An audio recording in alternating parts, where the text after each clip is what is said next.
Hi, it's James Yule again with another episode of Unlocking AdWords. What I'd like to talk with you today about is the data that your AdWords campaign reveals and how we can use that data to help your business. Now, it's actually quite coincidental that just a few minutes ago, I had an email from a potential client who has sent me the report that his current AdWords account manager has sent him for his performance for the campaign of last month.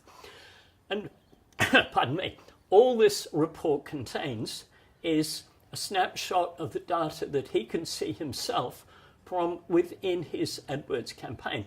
Now, the interesting thing to me about this is that, yes, they've shown his top performing keywords, but they've shown the click-through rates in his campaign, which are really very disappointingly low.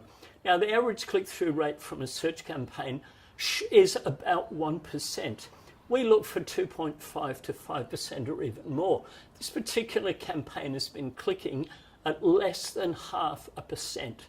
So the client has had something like 20,000 people see his adverts, and yet only 43 of those people have visited his website, and 9 of them were people who'd actually searched for him by brand name.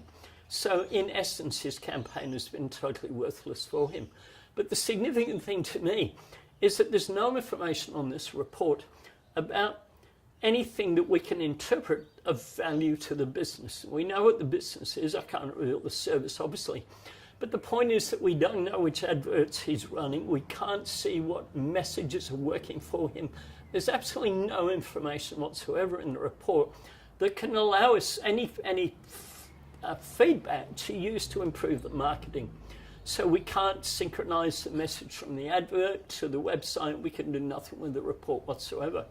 And it's really very disappointing because, see, anybody can put together an AdWords campaign that clicks at under 0.5%. That's not difficult to do.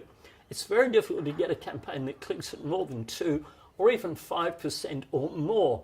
So the expertise in AdWords is about interpreting the data, about looking for the KPI that the client wants in terms of a cost per acquisition of client, and how we use the information in the campaign to improve the website and to improve the dialogue with the client. So what you need to look for when you're looking at a report from an AdWords campaign is what information comes with it. And that's what you get when you deal with Mediaglue. So here I am, James Yule again, signing off on another episode of Unlocking AdWords.